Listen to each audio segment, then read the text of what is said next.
أعوذ بالله من الشيطان الرجيم بسم الله الرحمن الرحيم فإن أصدق الكلام كلام الله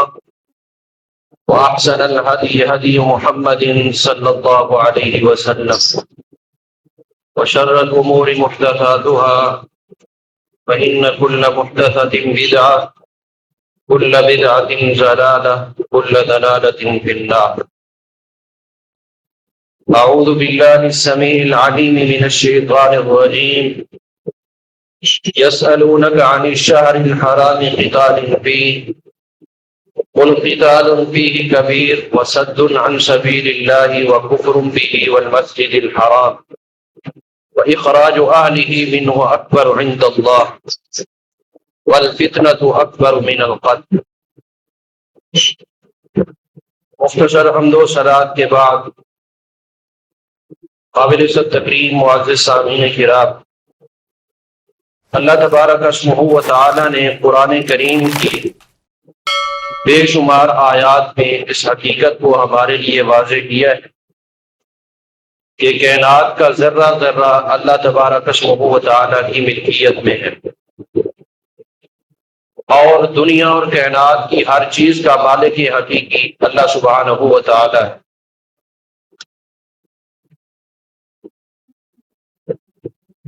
لیکن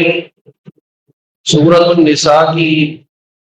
2 آیات میں ترتیب کے ساتھ اللہ تعالیٰ نے اس مسئلے کو ایک ہی مقام پر 3 لینوں میں 3 مرتبہ دہرایا ہے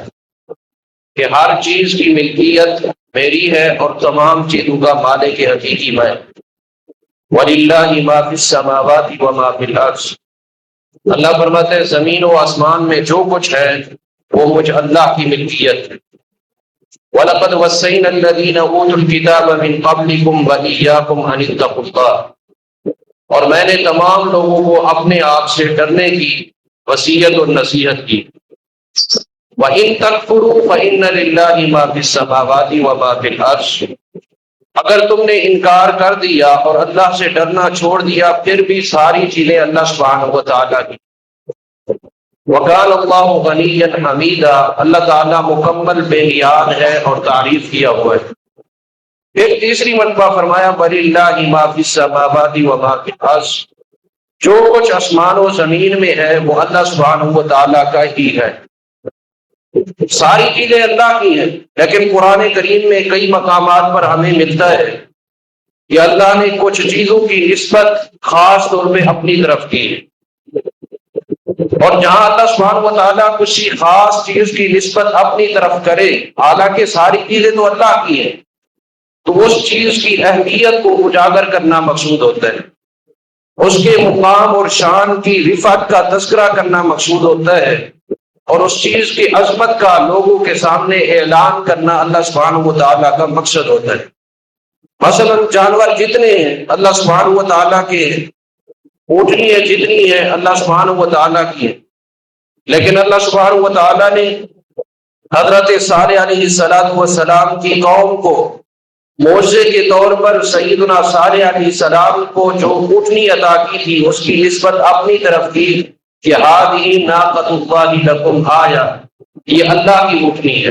حالانکہ اونٹنیاں ساری اللہ کی۔ مساجد دنیا میں جتنی بھی ہیں ساری اللہ کا گھر ہے، لیکن قرآن کریم میں اللہ نے خانہ کعبہ بیت اللہ کو یہ اعزاز نوازا ہے کہ اس کو اللہ سبحانہ و تعالیٰ نے اللہ کا گھر قرار دیا، اس کی عظمت کے اظہار کے لیے۔ کئی انبیاء سے اللہ سبحانہ و تعالیٰ نے کلام کی ہے، لیکن حضرت موسیٰ پیغمبر کی عظمت کا اظہار کرنے کے لیے اللہ نے انہیں کلیم اللہ قرار دیا، اپنی طرف کلام کی نسبت کی ہے۔ ہر انسان کی روح اللہ سبحانہ و تعالیٰ کی طرف سے ہے، لیکن حضرت عیسیٰ پیغمبر علیہ السلام کی عظمت کے اظہار کے لیے اللہ نے انہیں روح اللہ قرار دیا۔ بالکل اسی طرح سارے مہینے 12 کے 12 مہینے اللہ سبحانہ و تعالیٰ کے ہیں، لیکن محرم کے مہینے کی عظمت کو واضح کرنے کے لیے اللہ تعالیٰ نے اس کو اپنا مہینہ قرار دیا۔ صحیح مسلم کی حدیث ہے، نبی علیہ السلام فرماتے ہیں افضل الصیام بعد رمضان شہر اللہ المحرم، رمضان کے بعد افضل ترین روزے اللہ کے مہینے محرم کے روزے۔ نبی اسلام نے اس حدیث میں محرم کو اللہ کا مہینہ قرار دیا، حالانکہ مہینے سارے اللہ کے، لیکن یہ نسبت تشریفی اور تعظیمی کہلاتی ہے کہ عظمت کا اظہار کرنا مقصود ہے۔ اس مہینے کی پہلی عظمت ہے۔ اس کی دوسری عظمت یہ ہے کہ یہ اسلامی ہجری سال کا پہلا مہینہ ہے، اور یہ تاریخ کا آغاز سیدنا عثمان رضی اللہ تعالیٰ عنہ کی خلافت سے پہلے حضرت عمر رضی اللہ تعالیٰ عنہ کی دور خلافت میں ہوا۔ سیر و اعلام النبلاء میں آتے ایک مرتبہ حضرت عمر کے سامنے ایک خط آیا جس کے اوپر شعبان کا مہینہ اور اس کی تاریخ درج تھی۔ حضرت عمر رضی اللہ تعالیٰ عنہ فرمانے لگے یہ کیسے پتا چلے گا کہ کس سال کے شعبان کو یہ خط لکھا گیا ہے؟ ہمارے پاس کوئی اسلامی تاریخ کا اجرا ہونا چاہیے، اسلامی سال کا انعقاد ہونا چاہیے۔ تو سیدنا عثمان اور علی رضی اللہ تعالیٰ عنہ کی مشورے سے اسلامی سال کا آغاز ہوا اور محرم اسلامی ہجری سال کا پہلا مہینہ قرار پایا۔ یہ اس مہینے کی دوسری عظمت ہے، یہ ہجری اسلامی سال کا پہلا مہینہ۔ اس کی تیسری عظمت یہ ہے کہ یہ حرمت والے مہینوں میں سے پہلا مہینہ ہے۔ اللہ سبحانہ و تعالیٰ نے 10ویں پارے سورہ توبہ میں ذکر کیا ہے ان عدت الشہور عند اللہ 12 شہرا فی کتاب اللہ منها 4 حرم فلا تظلموا فیہن انفسکم۔ یوم اول سے، جب سے اللہ تعالیٰ نے یوم خلق السماوات والارض آسمان و زمین کا نظام بنایا ہے، سال کے 12 مہینے اللہ نے بنائے ہیں، جن میں سے 4 حرمت والے ہیں۔ فلا تظلموا فیہن انفسکم، ان میں 4 حرمت والے مہینوں میں تم نے اپنے آپ پر ظلم نہیں کرنا۔ اس جملے کے اندر ہمارے لیے 2 مسئلے ہیں۔ ایک مسئلہ تو یہ پتہ چلا حرمت والے جو 4 مہینے ہیں، اللہ فرماتا ہے یوم خلق السماوات والارض، یہ اس دن سے اللہ نے مقرر کیے جب سے آسمان و زمین کا نظام قائم ہے۔ بعض لوگوں سے آپ کو سننے کو ملتا ہے کہ محرم کی عظمت فلاں کی شہادت کی وجہ سے، محرم کی یہ رفعت اور مقام کی بلندی فلاں کی قربانی کی وجہ سے ہے۔ نہیں، کسی کی شہادت اپنی جگہ مسلم ہے، قربانی اپنی جگہ مسلم ہے، لیکن قرآن بتاتا ہے محرم کی یہ اہمیت اور حرمت و عظمت یہ اللہ سبحانہ و تعالیٰ نے زمین و آسمان کی تخلیق کے وقت سے ہی جاری کر دی تھی۔ اس کی اہمیت کا تعلق کسی کی شہادت کے ساتھ نہیں۔ دوسری بات، اللہ فرماتے ہیں گناہ ویسے بھی گناہ ہے، لیکن حرمت والے جو 4 مہینے ہیں، محرم ہے، رجب ہے، ذوالقعدہ ہے اور ذوالحجہ ہے، اس میں خاص طور پہ تم نے گناہ سے بچنا ہے، کیونکہ ان کا احترام تمہارے اوپر لازم ہے، اور ان مہینوں میں گناہ کی سنگینی مزید بڑھ جاتی ہے۔ اللہ کی نافرمانی کا جرم جو ہے اس کے خطرناکی میں مزید اضافہ ہو جاتا ہے، اور اللہ سبحانہ و تعالیٰ کی پکڑ کا بھیانک انجام مزید خطرناک ہو جاتا ہے۔ اس لیے تمہارے اوپر لازم ہے کہ اس میں تم نے ظلم نہیں کرنا۔ لیکن بدقسمتی سے قرآن نے کہا کہ حرمت والے مہینے میں تم نے ظلم نہیں کرنا۔ کلمہ پڑھنے والے لوگ جتنا ظلم اس مہینے میں کرتے ہیں قرآن و حدیث کی روشنی میں نے ذکر کرنا ہے اتنا شاید باقی 11 مہینے میں نہیں کرتے۔ سب سے پہلا ظلم، کوئی بھی گناہ وہ ظلم ہے اور اللہ سبحانہ و تعالیٰ نے اسے روکا ہے۔ دوسرا پارہ سورہ بقرہ ہے، اللہ فرماتا ہے یسألونک عن الشہر الحرام قتال فیہ، یہ لوگ آپ سے پوچھتے ہیں کہ حرمت والے مہینے میں اگر جنگ کی مجبوری پیش آ جائے تو کیا حکم ہے؟ اللہ فرماتا ہے انہیں بتاؤ قل قتال فیہ کبیر، حرمت والے مہینے میں جنگ کرنا کبیرہ ترین گناہ ہے۔ وصد عن سبیل اللہ وکفر بہ، اللہ کے راستوں سے روکنا اور اللہ کی ذات کا انکار کرنا، مسجد حرام سے روکنا، مسجد حرام میں آنے والوں کو بھگانا، یہ اس سے بھی بڑا ظلم ہے۔ آگے فرمایا والفتنۃ اکبر من القتل، کسی کا قتل کرنا اتنا بڑا گناہ نہیں ہے جتنا بڑا گناہ اللہ کے ساتھ شرک کرنا ہے۔ یہ ظلم ہے جو اس مہینے کے اندر کیے جاتے تھے۔ سب سے پہلا ظلم جو اس مہینے کے اندر ہوتا ہے وہ شرک کا ظلم ہے۔ اللہ سبحانہ و تعالیٰ نے تمام تر عبادات کو اپنی ذات کے لیے خاص کیے تھے، اور اس مہینے کے اندر نظر و نیاز جیسی اہم ترین عبادت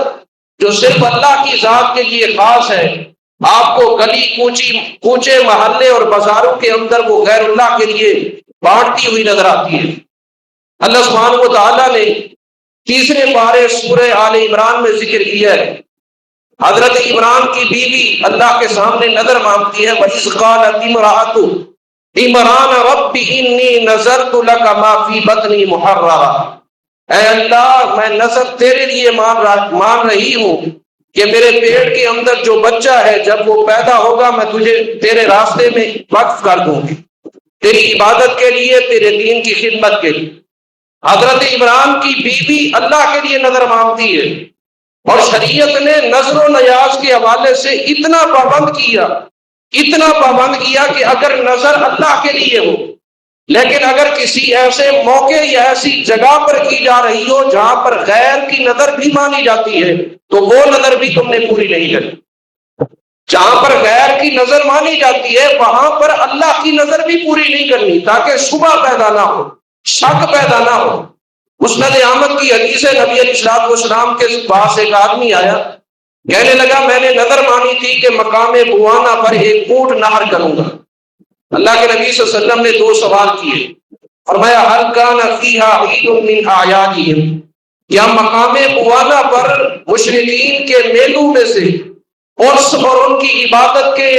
مختلف جو اوقات ہیں ان میں سے کوئی میلہ تو نہیں لگتا تھا؟ کہا نہیں، اللہ کے نبی صلی اللہ علیہ وسلم ایسا کچھ نہیں۔ فرمایا هل فيها وثن من اوثان الجاہلیت یعبد، کیا مقام بوانا پر کوئی ماضی میں ایسا بت تو نہیں تھا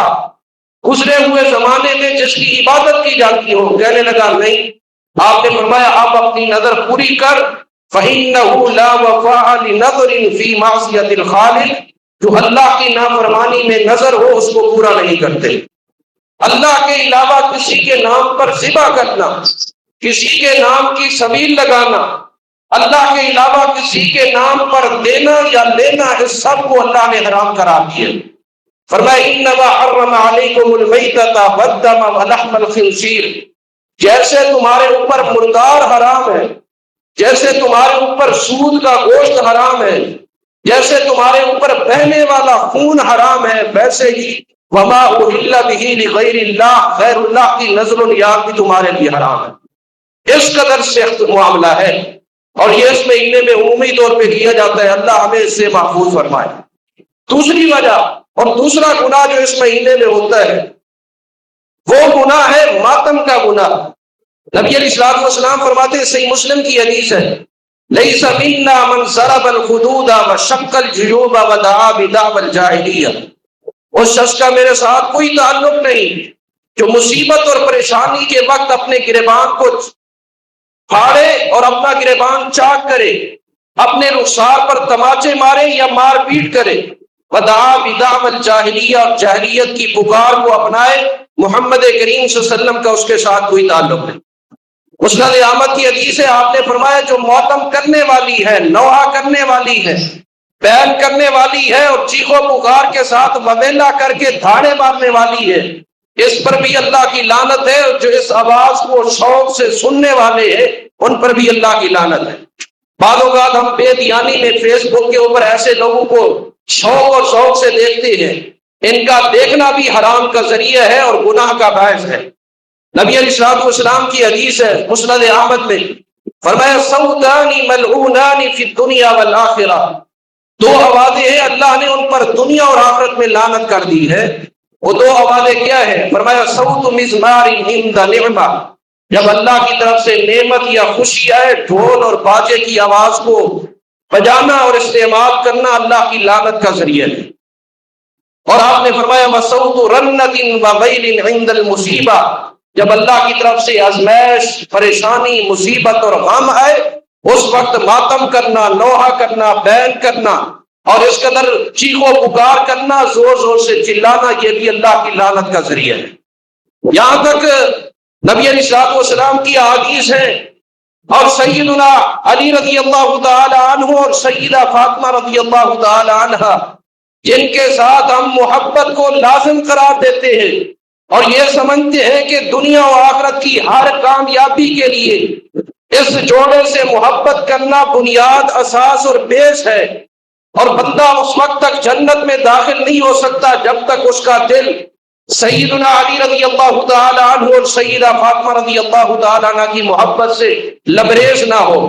لیکن جو احباب ان کی محبت میں غلو کرتے ہیں وہ غور کرے، انہی کی کتاب شرح ناج البلاغہ ابن ابی الحدید رحمت اللہ علیہ کی کتاب ہے، لکھتے ہیں جب سیدنا محمد کریم صلی اللہ علیہ وسلم دنیا سے گئے، حضرت علی رضی اللہ تعالیٰ عنہ پیارے پیغمبر کی چارپائی کے ساتھ کھڑے ہیں اور کہتے ہیں لولا انک امرتنا بالصبر ونہیتنا عن الجزع، اے اللہ کے پیغمبر اگر آپ نے ہمیں اپنی تعلیمات میں صبر کا حکم نہ دیا ہوتا،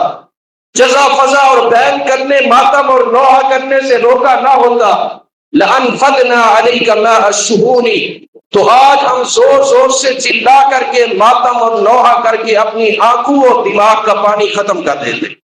یہ حضرت علی رضی اللہ تعالیٰ عنہ ہے۔ اور امام کلینی نے کافی کے اندر، ملا باقر علی مجلسی نے حیات القلوب کے اندر لکھا، سیدہ فاطمہ رضی اللہ تعالیٰ عنہ اپنے بابا کے سرانے کی طرف کھڑی ہے اور کہہ رہی ہیں واللہ لولا ان تکون سیئہ لنشرت شعری ولا سرقت الى ربی، اللہ کی قسم اگر یہ گناہ کا نام کام نہ ہوتا تو آج میں فاطمہ اپنا دوپٹہ اتار لیتی اور زور زور سے چلا کر روتی، لیکن میں چلا کر نہیں رو سکتی کیونکہ یہ گناہ کا کام ہے۔ یہ سیدہ فاطمہ رضی اللہ تعالیٰ عنہ جو جنت کی عورتوں کی سردار ہے ان کی بات ہے، اور یہ سیدنا علی رضی اللہ تعالیٰ عنہ کی بات ہے جو اہل بیت کے چشم و چراغ اور سردار ہیں۔ یہ ظلم اس مہینے کے اندر کیا جاتا ہے۔ تیسرا ظلم وہ ظلم ہے سوگ منانا اور ننگے پاؤں چلنا، جبکہ یہ دونوں کام شریعت کے منافی ہے۔ صحیح مسلم کی حدیث ہے، نبی علیہ السلام نے فرمایا کسی بھی مسلمان اور مرد اور عورت کے لیے جائز نہیں ہے کہ وہ کسی بھی فوتی پر 3 دن سے زیادہ سوگ منائے۔ ہاں ایک عورت اپنے شوہر کی وفات پر 4 مہینے 10 دن سوگ کی کیفیت میں بیٹھ سکتی ہے۔ اللہ کے نبی صلی اللہ علیہ وسلم کی صحابیہ ہیں ام عطیہ رضی اللہ تعالی عنہ، مسلم شریف کی حدیث ہے، ان کا بیٹا فوت ہوا، جب تیسرے دن کی شام گزر گئی اگلے دن انہوں نے سفرہ نامی خوشبو منگوائی۔ سفرہ خوشبو ایسی ہوتی تھی جس کی رنگت بھی ہوتی تھی جیسے آج کل خواتین سرخی استعمال کرتی ہیں، اور اس میں ہلکی سی خوشبو بھی ہوتی تھی۔ سیدہ ام عطیہ نے لگائی، جب دیکھا نا کہ افسوس کے لیے آئی ہوئی خواتین کے چہرے کے اوپر سارے تھوڑے سے تعجب کے آثار ہیں، وہ حیران ہو رہی ہے کہ چوتھے دن بیٹے کی وفات کا دن ہے اور اس نے اپنے اوپر اچھا لباس زیب تن کر کے بناؤ شنگار اختیار کیا ہے۔ کہنے لگی وجہ یہ ہے اللہ کے پیغمبر نے فرمایا تھا جس عورت کا اللہ اور آخرت کے دن پر ایمان ہوگا وہ 3 دن سے زیادہ شوہر کے علاوہ کسی کی وفات پر غم اور سوگ نہیں منا سکتی۔ یہ پیارے پیغمبر صلی اللہ علیہ وسلم کی تعلیمات ہیں۔ عقبہ بن عامر رضی اللہ تعالی عنہ، صحیح مسلم کی حدیث ہے، اللہ کے نبی کے سامنے آتے ہیں، عرض کرتے ہیں اللہ کے نبی صلی اللہ علیہ وسلم میری بہن نے نظر مانی ہے انت حجہ غیر مختمرۃ وحافیۃ، کہ وہ بیت اللہ کا حج کرنے کے لیے جائے گی تو ننگے سر جائے گی اور بغیر جوتوں کے جائے گی۔ یہ لوگ جو ننگا چلنا عبادت سمجھتے ہیں، نبی علیہ السلام کی حدیث سنے، اللہ کے نبی نے فرمایا تیری بہن کی مشقت کی وجہ سے اللہ کو کوئی فرق نہیں پڑنے والا، اللہ سبحانہ و تعالیٰ کو یہ اس کی وجہ سے اضافی اجر نہیں دینے والا۔ اسے کہو اپنی قسم کا کفارہ ادا کرے، 3 دن کے روزے رکھے اور اپنے پاؤں کے اندر جوتا پہنے، اپنے سر کے اوپر دوپٹہ پہنے اور سواری پر سوار ہو کر کے حج کے لیے جائے۔ یہ نبی علیہ السلام کی تعلیمات ہے۔ اسی طرح چوتھا ظلم ہوتا ہے کہ نبی علیہ السلام کی حدیث ہے، آپ نے فرمایا شروع اسلام میں کنت نہیتکم عن زیارت القبور فزوروها، میں نے تمہیں قبروں کی زیارت سے روکا تھا، اب تم قبروں کی زیارت کر سکتے ہو۔ نبی علیہ السلام کی یہ حدیث بتاتی ہے 12 مہینے کسی بھی وقت قبر کی زیارت کے لیے آپ جا سکتے ہیں، اور اگر قبر ٹوٹ جائے بارش کی وجہ سے، طوفان کی وجہ سے اس کے اندر سوراخ پڑ جائے یا دراڑیں پڑ جائیں تو اسے دوبارہ صحیح کر دینا بھی نبی علیہ السلام کے صحابہ کے طریقے سے ثابت ہے۔ لیکن یہ کب ہے؟ پورے 12 مہینے میں جس وقت بھی ضرورت پیش آئے۔ محرم کا پہلا عشرہ اسلام کے لیے خاص کرنا یہ بدعت ہے، پیارے پیغمبر صلی اللہ علیہ وسلم کی سنت کی مخالفت ہے۔ نبی اسلام فرماتے ہیں پورے سال میں کسی بھی وقت قبرستان کی زیارت کرو، یہ تمہیں دنیا سے بے رغبتی پیدا کریں گی، آخرت کی فکر دلوائیں گی۔ اور یہاں پر خاص کر دیا گیا پہلا عشرہ محرم کا قبرستان کے لیے، جو پیارے پیغمبر صلی اللہ علیہ وسلم کی سنت سے ثابت نہیں۔ اور اس کے ساتھ ظلم یہ کہ یہ مہینہ غم کا قرار دے کر اس کے اندر شادی کو حرام قرار دیا۔ یہ ظلم ہے کہ اپنی طرف سے فیصلہ سازی کرنا۔ قرآن کہتے ہیں الا لہ الخلق والامر، پوری کائنات کو پیدا بھی اللہ نے کیا ہے، قوانین بھی اللہ سبحانہ و تعالیٰ کے چلے گا، کوئی بھی اصول اور ضابطہ وہی چلے گا جو اللہ سبحانہ و تعالیٰ نے مقرر کیا ہے۔ اللہ سبحانہ و تعالیٰ فرماتے ہیں پورے 12 مہینوں میں جب بھی تمہیں خوشی کا موقع ملے کر لو۔ اور نبی علیہ السلام کا پہلا نکاح جو سیدہ خدیجہ رضی اللہ تعالیٰ عنہ سے ہوا ہے وہ محرم کے مہینے میں ہوا۔ سیدنا علی رضی اللہ تعالیٰ عنہ کا نکاح سیدہ فاطمہ رضی اللہ تعالیٰ عنہ سے محرم کے مہینے میں ہوا۔ محرم کے مہینے کے اندر شادی کرنا یہ شریعت کے بالکل منافع نہیں ہے۔ جس طرح باقی مہینوں میں شادی کر سکتے اسی طرح محرم کے مہینے میں بھی شادی کر سکتے۔ اسی طرح اس مہینے میں جو ظلم ہوتا ہے اس ظلم میں سے ایک ظلم ہے صحابہ کرام رضی اللہ عنہم اجمعین پر اہل بیت کی محبت کی آڑ میں چھپ کر تبرہ کرنا، زبان درازی کرنا، بہتان بازی کرنا، الزام تراشی کرنا۔ حالانکہ صحیح مسلم کی حدیث ہے، نبی علیہ السلام فرماتے لا تسبوا الاموات فانہم قد افضوا الی ما قدموا، جو دنیا سے مسلمان چلا جائے اسے برا بھلا نہیں کہنا۔ کوئی بھی مسلمان دنیا سے چلا گیا ہے اس کا معاملہ اللہ کے سپرد ہے، تم نے اسے گالی نہیں دینی، اسے برا بھلا نہیں کہنا کسی بھی مسلمان کو۔ اور صحابہ کرام تو وہ ہیں جن کے ایمان کو اللہ نے ہمارے لیے بطور معیار کے پیش کیا ہے۔ صحابہ کرام تو وہ ہیں جو اللہ سے راضی ہو گئے اور اللہ ان سے راضی ہو گیا، جو فائزون ہیں، مفلحون ہیں، کامیاب ہونے والے ہیں۔ صحابہ کرام تو وہ ہیں جو اللہ کی جماعت ہے۔ صحابہ کرام وہ ہیں، سورہ حدید کے اندر اللہ نے ہر صحابی کو جنتی ہونے کا سرٹیفکیٹ جاری کیا ہے، وَكُلًّا وَعَدَ اللَّهُ الْحُسْنَى، اللہ فرماتے ہیں میرے نبی کا ہر صحابی جنتی۔ یہ قرآن کا فیصلہ ہے، ہر صحابی نبی جنتی۔ جن صحابہ کرام کی وجہ سے ہم تک دین پہنچا ان کے اوپر تبرہ بازی کرنا۔ نبی اسلام کی حدیث ہے، صحیح بخاری کی حدیث ہے، اللہ کے نبی صلی اللہ علیہ وسلم نے فرمایا لا تسبوا اصحابی، لا تسبوا اصحابی، میرے صحابہ کی بے ادبی نہیں کرنی، گستاخی نہیں کرنی، ان کے بارے میں اپنی زبان کو سوائے بھلائی کے حرکت اور چھپش نہیں دینی۔ کیوں؟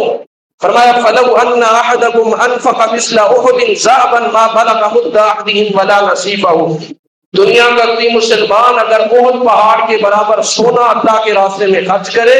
اور دوسری طرف میرا صحابی ایک مٹھی جو کے خرچ کر دے، میرے صحابی کو اللہ اجر زیادہ دے۔ یہ صحابی ہے جس کی مٹھی جو کی اللہ کے راستے میں دی ہوئی اللہ کے سامنے کسی عام مسلمان کے احد پہاڑ کے برابر پیش کیے ہوئے سونے سے بھی زیادہ افضل ہے۔ یہ صحابہ کرام کا مقام ہے۔ جامع ترمذی کی حدیث ہے، نبی علیہ السلام فرماتے ہیں اذا رأيتم الذين يسبون اصحابي فقولوا لعنة الله على شركم، جب تم کسی ایسے بندے کو دیکھو جو میرے صحابہ کے اوپر زبان درازی کر رہا ہو، برا بھلا کہہ رہا ہو، تو تم کہہ دیا کرو تم کائنات کے بدترین لوگ ہو، لعنت اللہ علی شرکم، تم جیسے بدترین لوگوں پر اللہ کی لعنت اور پھٹکار برستی رہے۔ صحیح مسلم کی حدیث ہے، نبی علیہ السلام نے فرمایا من سب اصحابی فعلیہ لعنت اللہ والملائکۃ والناس اجمعین، جو میرے صحابہ کی بے ادبی کرتا ہے اللہ بھی اس پر لعنت کرتا ہے، اللہ کے فرشتوں کی بھی لعنت ہوتی ہے اور پوری کائنات کے لوگوں کی بھی لعنت ہوتی ہے۔ اللہ ہمیں صحابہ کے خلاف زبان درازی سے اپنے آپ کو بچانے کی اور صحابہ کے بارے میں اپنے دل کو میل کچیل سے محفوظ رکھنے کی توفیق عطا فرمائے۔ محرم کا مہینہ کیا مہینہ ہے؟ یہ عظمت والا مہینہ، حرمت والا مہینہ، اور یہ مہینہ جس کے بارے میں نبی اسلام فرماتے ہیں یہ اللہ کا مہینہ ہے۔ یہ مہینہ جس کے بارے میں جب اللہ کے نبی مدینہ پہنچے، نبی علیہ السلام نے یہودیوں کو دیکھا کہ وہ 10 محرم کا روزہ رکھتے ہیں۔ آپ نے پوچھا کیوں رکھتے ہو؟ کہنے لگے ھذا یوم عظیم انجى اللہ فیہ موسیٰ وقومہ من فرعون وآلہ، یہ بڑا عظمت والا دن ہے۔ 10 محرم کو اللہ تعالیٰ نے موسیٰ علیہ السلام کو اور ان کی قوم بنی اسرائیل کو فرعون اور آل فرعون سے نجات دی تھی، اور ہم یہ شکرانے کا روزہ رکھتے ہیں۔ آپ نے فرمایا نحن احق واولی بموسیٰ منکم، تم نے تو موسیٰ علیہ السلام کی شریعت میں بگاڑ پیدا کر دیا ہے، تمہارا موسیٰ علیہ السلام سے کیا تعلق؟ در حقیقت ہمارا موسیٰ علیہ السلام سے گہرا تعلق ہے، اور ہم موسیٰ پیغمبر کی اس خوشی کا اظہار کرنے کے زیادہ حقدار ہیں۔ لہذا آپ نے فرمایا کہ ہم بھی روزہ رکھیں گے، اور آپ نے فرمایا اگلے سال سے ہم 9 محرم کا روزہ بھی ساتھ رکھیں گے، تاکہ اس خوشی کا اظہار بھی ہو جائے اور ساتھ یہود کی مخالفت بھی ہو جائے۔ سب سے افضل طریقہ کہ ہمیں 10 محرم کا روزہ رکھنا چاہیے، اور اس کے ساتھ 9 اور 11 محرم کا بھی رکھنا چاہیے۔ لیکن اگر 11 کا نہیں رکھ سکتے پھر 9 اور 10 کا رکھیں۔ اگر کوئی بندہ 9 کا بھی نہیں رکھ سکتا تو 10 محرم کا روزہ لازمی رکھنا چاہیے۔ صحیح مسلم کی حدیث ہے، نبی علیہ السلام فرماتے ایک دن کا روزہ ہے یکفر السنۃ الماضیہ، ایک پورے گناہ کے، ایک پورے سال کے گناہوں کا کفارہ بن جاتا ہے۔ 10 محرم کا روزہ 1 سال کے گناہوں کا کفارہ ہے۔ یہ محرم کے حوالے سے چند باتیں تھیں، اور اس مہینے میں خاص طور پہ اہل سنہ کے حوالے سے یہ شکوک و شبہات پیدا کیے جاتے ہیں کہ شاید صحابہ کرام سے محبت اہل سنہ کرتے ہیں، اور دوسرے یار لوگ حسنین کریمین رضی اللہ تعالیٰ عنہما سے محبت کرتے ہیں۔ اس لیے میں اختصار کے ساتھ حسنین کریمین کی محبت کے حوالے سے ہمارے جو افکار ہیں اور اہل سنہ کی کتب کے اندر جو احادیث ہیں وہ آپ کو سنانا چاہتا ہوں،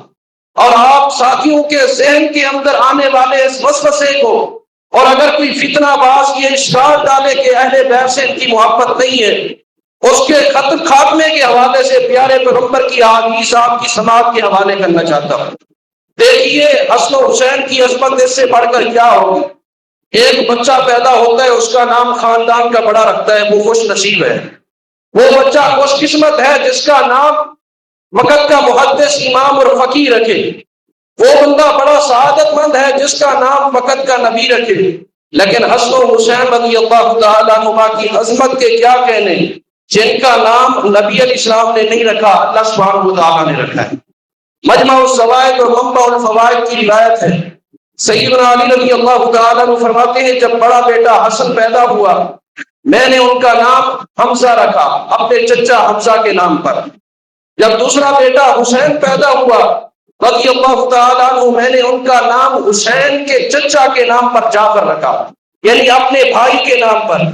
نبی اسلام نے ایک دن مجھے بلایا اور آپ نے فرمایا علی انی امرت ان اغیر اسم ابنی ہذین، اللہ نے جبریل کو بھیجا تھا اور جبریل آ کر مجھے حکم دے گئے ہیں کہ اللہ فرما رہا ہے ان 2 بیٹوں کے نام تبدیل کر دو، میں ان کے نام تبدیل کرنا چاہتا ہوں۔ حضرت علی رضی اللہ تعالیٰ عنہ فرماتے اللہ کے نبی صلی اللہ علیہ وسلم اللہ و رسولہ اعلم، اللہ اور اس کے رسول بہتر جانتے ہیں جیسے آپ کا فیصلہ۔ آپ نے فرمایا آج کے بعد بڑا بیٹا حسن ہے اور چھوٹا بیٹا حسین ہے رضی اللہ تعالیٰ عنہما۔ یہ وہ ہے جن کا نام اللہ سبحانہ و تعالیٰ نے رکھا ہے۔ دوسری بات، حسن و حسین وہ ہے تمام صحابہ کرام جب نبی علیہ السلام سے ملتے آپ فرماتے اللہ کے رسول آپ پر ہمارے ماں باپ قربان جائیں، لیکن جب نبی علیہ السلام حسن و حسین سے ملتے فرماتے حسن و حسین آپ پر میرے ماں باپ قربان ہیں۔ یہ حسن و حسین رضی اللہ تعالیٰ عنہ ہے۔ ابن حبان کی حدیث ہے،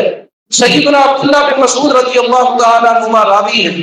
فرماتے ہیں نبی علیہ السلام نماز پڑھا رہے ہیں، آپ سجدے کی حالت میں ہیں، حسن و حسین رضی اللہ تعالیٰ عنہما آئے، بچے تھے، سجدے کی حالت میں آپ کی کمر مبارک پر چڑھ گئے اور کھیلنے لگے۔ صحابہ کرام نے دیکھا پیارے پیغمبر صلی اللہ علیہ وسلم نے سجدہ لمبا کر لیا ہے، صحابہ نے بڑے پیار سے ہٹانا چاہا لیکن بچے تھے، کھیلنے کا اصرار کرنے لگے۔ نبی علیہ السلام نے نماز مکمل کی، آپ نے فرمایا دعوہما، ان دونوں کو اسی حال میں چھوڑ دیا کرو، کھیلنے دیا کرو۔ کیوں؟ آپ نے فرمایا فی ابیہما و امی، ان دونوں پر میرے ماں باپ قربان جائیں، ان دونوں پر میں محمد صلی اللہ علیہ وسلم کے ماں باپ فدا جائے۔ یہ حسن و حسین رضی اللہ تعالیٰ عنہما ہے۔ حسن و حسین رضی اللہ تعالیٰ عنہما وہ ہے پیارے پیغمبر صلی اللہ علیہ وسلم کا 8 سالی کے دور میں بھی باہر تجارتی قافلہ آیا تھا اور اللہ کے پیغمبر کے خطبے کے دوران اعلان ہوا تھا کہ مدینے میں 10 سالی ہے، اناج اور غلہ بیچنے والے لوگ آئے ہوئے ہیں، جو لینا چاہتے ہیں لے لیں، لیکن پیارے پیغمبر نے خطبہ جاری رکھا تھا۔ ہاں ایک موقع پر پیارے پیغمبر نے خطبے کو درمیان میں روکا تھا۔ جامع ترمذی کی حدیث ہے، حسن و حسین 6-7 سال کے معصوم بچے ہیں، سرخ رنگ کی قمیص زیب تن کی ہوئی ہے،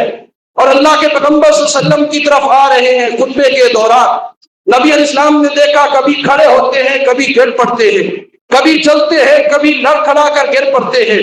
پیارے پیغمبر صلی اللہ علیہ وسلم خطبے کو روکتے ہیں، منبر سے نیچے اترتے ہیں، آگے جا کر حسن و حسین رضی اللہ تعالیٰ عنہما کو لے کر آتے ہیں، اور آپ صلی اللہ علیہ وسلم فرماتے ہیں اللہ نے سچ فرمایا ہے، انما اموالکم واولادکم فتنہ، اللہ نے تمہارے مالوں کو بھی اور تمہاری اولاد کو بھی تمہارے لیے آزمائش کا ذریعہ بنایا ہے۔ یہ دونوں معصوم بیٹے آ رہے تھے، لڑکھڑا کر گر رہے تھے، مجھ سے صبر نہ ہوا،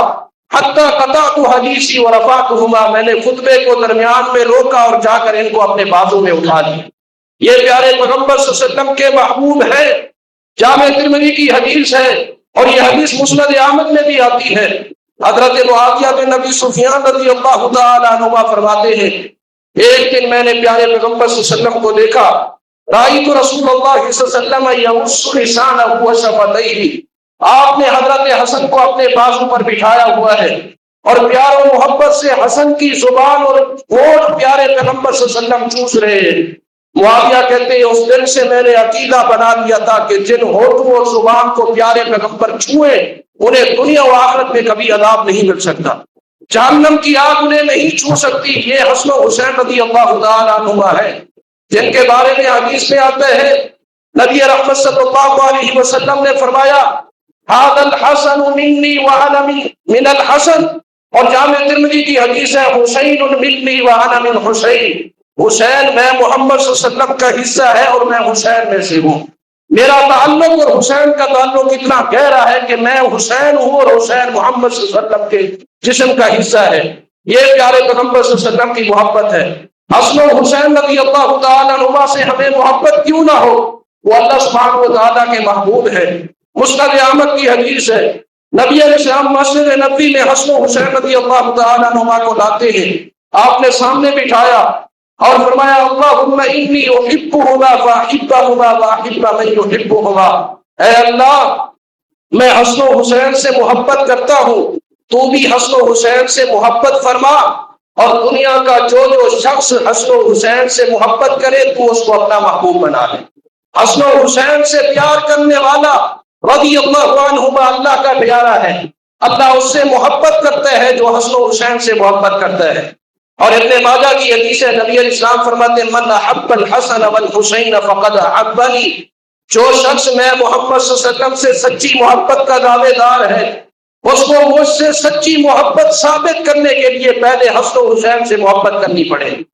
اور فرمایا ومن ابغضہما فقد ابغضنی،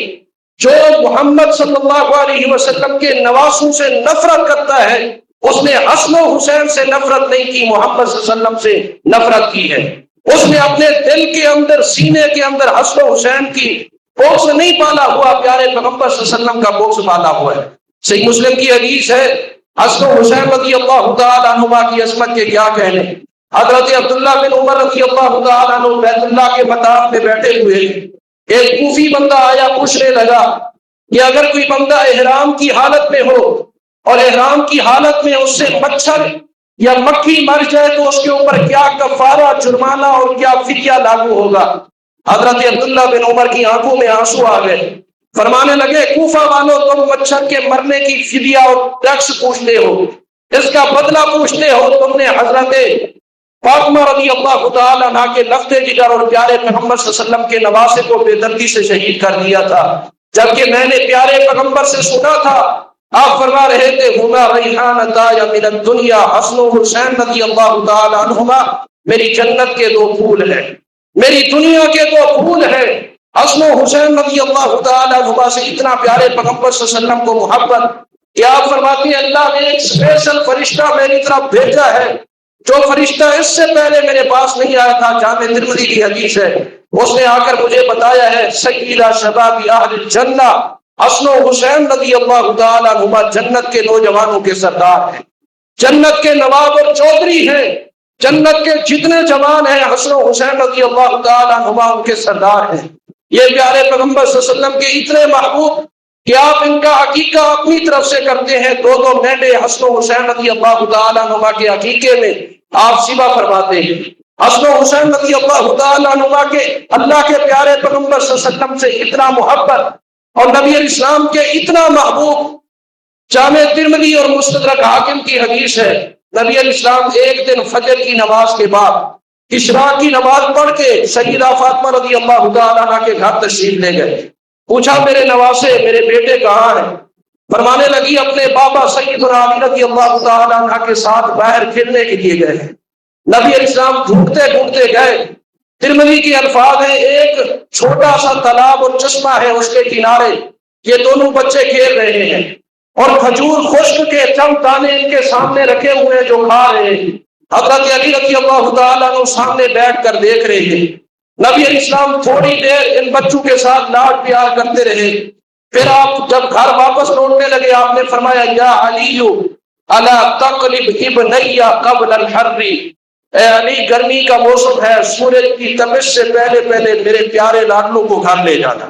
ان کی گرمی مجھ سے برداشت نہیں ہوگی، ان کو گرمی کا کوئی جھٹکا یا کوئی خطرہ لاحق ہو میں محمد صلی اللہ علیہ وسلم سے برداشت نہیں ہوتا، سورج کی تپش سے پہلے پہلے حسن و حسین کو گھر لے جانا۔ یہ پیارے پیغمبر صلی اللہ علیہ وسلم کے ساتھ اتنا محبت اور نبی علیہ السلام کے اتنا پیارے حضرت اسامہ بن زید کہتے ہیں، یہ حدیث بھی جامع ترمذی کی ہے،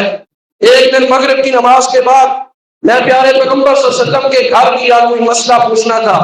دروازہ کھٹکھٹایا، سردیوں کا موسم تھا، آپ نے اپنے اوپر ایک چادر زیر تن کر رکھی تھی اور نبی علیہ السلام باہر تشریف لائے، یوں لگتا تھا آپ نے چادر کے اندر دونوں بازو پر کوئی چیز رکھی ہوئی ہے، کسی چیز کو چھپایا ہوا ہے۔ نبی علیہ السلام سے میں نے مسئلہ پوچھا، آپ نے مسئلے کا جواب دیا۔ جب میں واپس لوٹنے لگا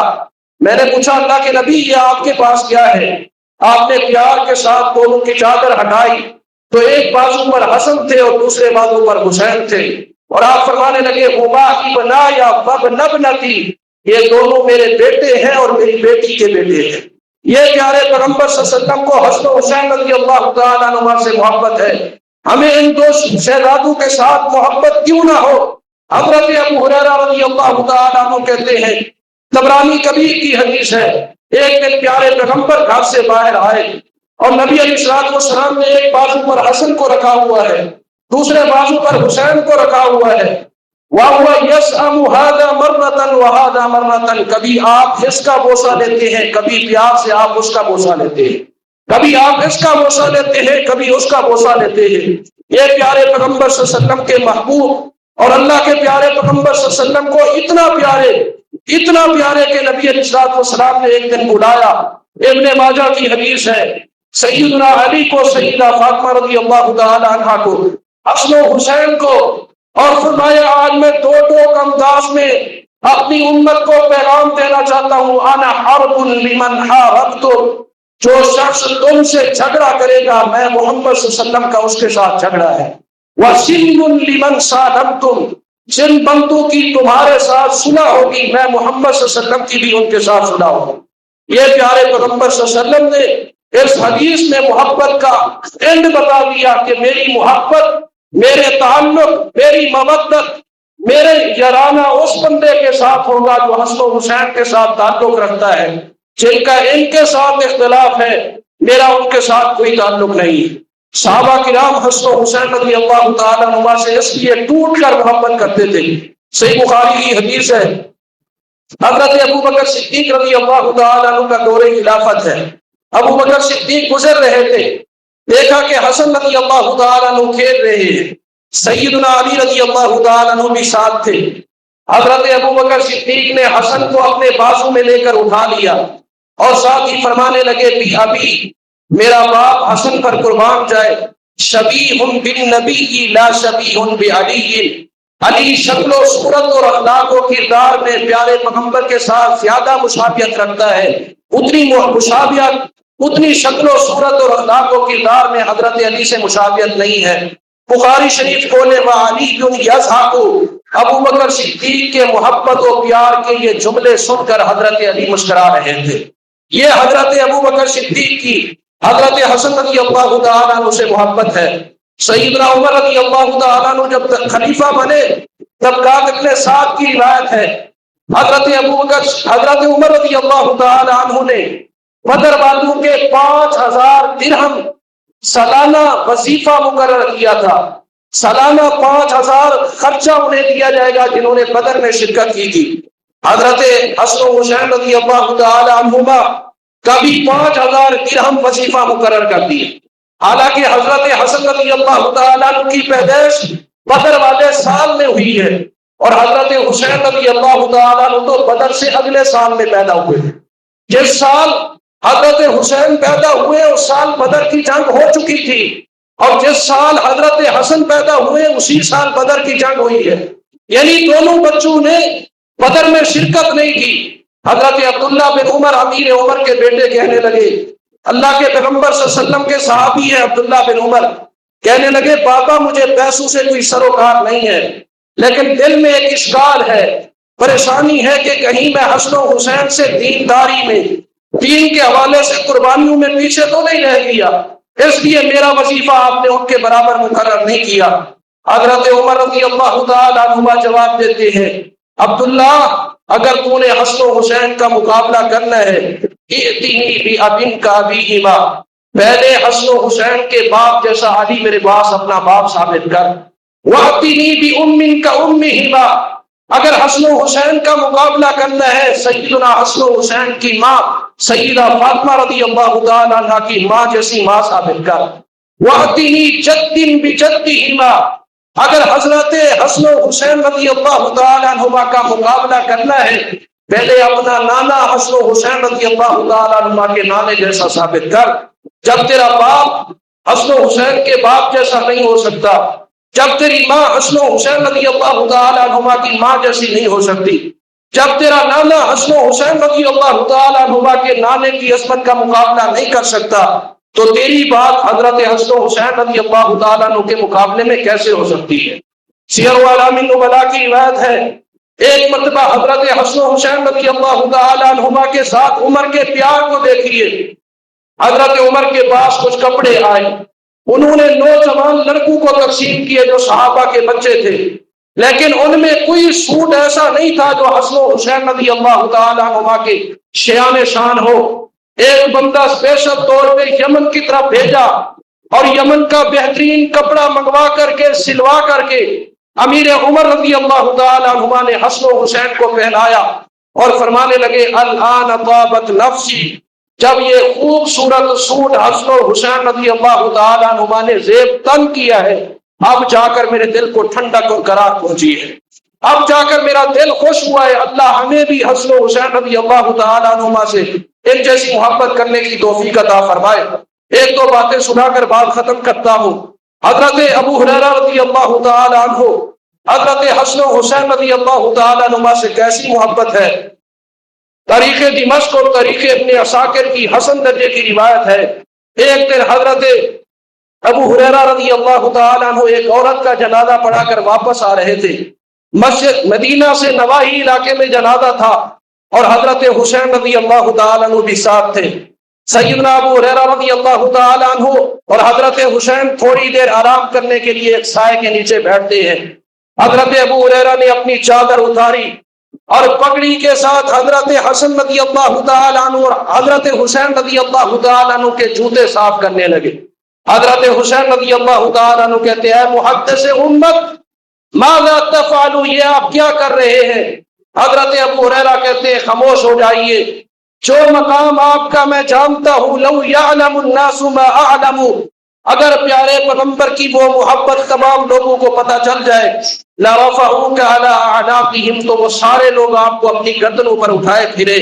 یہ میری محبت کا ثبوت ہے کہ میں اپنی پگڑی کے ساتھ تمہارے جوتے صاف کر رہا ہوں۔ حضرت حسن رضی اللہ تعالیٰ عنہ کے حوالے سے مستدرک حاکم کی حدیث ہے،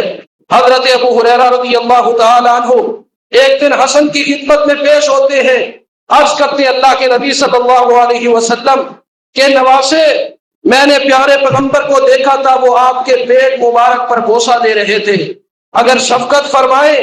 اپنا قمیص تھوڑا اوپر اٹھائے، قبلتک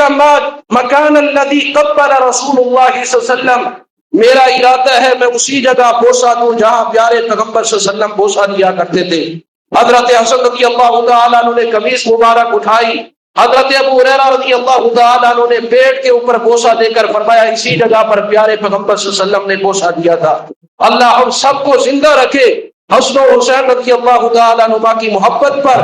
اور اگر اللہ ہمیں موت دے تو حسن و حسین رضی اللہ تعالیٰ عنہ کی محبت پر، لیکن اللہ ہمیں ان کی محبت کی آڑ میں اصحاب رسول کی توہین اور اہانت و بے ادبی سے بچنے کی توفیق عطا فرمائے، اور محرم کے مہینے کی حرمت کا خیال کرنے کی توفیق عطا فرمائے۔ اس مہینے میں ظلم سے وہ ماتم کا ظلم ہو، وہ غیر اللہ کی نظر و نیاز ہو، وہ سوگ منانے ننگے پاؤں چلنے کا ظلم ہو، یا اس کے علاوہ دیگر تبرہ بازی کا ظلم ہو، یا اس کے علاوہ حرمت کے مہینے کو پھیلانے کا ظلم ہو، شرک کا ظلم ہو، ہر قسم کے ظلم سے اللہ ہمیں بچنے کی توفیق عطا فرمائے، اور حسن و حسین رضی اللہ تعالیٰ عنہ کی سچی محبت نصیب فرمائے۔ یاد رہے حضرت حسن رضی اللہ تعالیٰ عنہ کو بھی زہر دے کر شہید کیا گیا تھا، اور حضرت حسین رضی اللہ تعالیٰ عنہ کو بھی شہید کیا گیا ہے، اور ہماری فکر ان کے حوالے سے ایک ہی جملے میں واضح ہے کہ جو شخص ان دو شہزادوں کے شہادت اور قتل میں بالواسطہ یا بلا واسطہ ملوث ہے، وہ دنیا و آخرت میں ذلت و رسوائی کو اپنا مقدر بنا چکا ہے، اور دارین میں اللہ کے فیض و غضب کو اپنے اوپر واجب کر چکا ہے، اور اس پر دنیا و آخرت میں لعنتیں اور پھٹکار برستی رہے گی۔ لیکن جن لوگوں کے بارے میں ثابت نہ ہو کہ وہ حسن و حسین رضی اللہ تعالیٰ عنہ کے قاتل ہیں، ان کے بارے میں ہمیں زبان درازی سے محفوظ رہنے کی اللہ توفیق عطا فرمائے۔ وآخر دعوانا الحمدللہ۔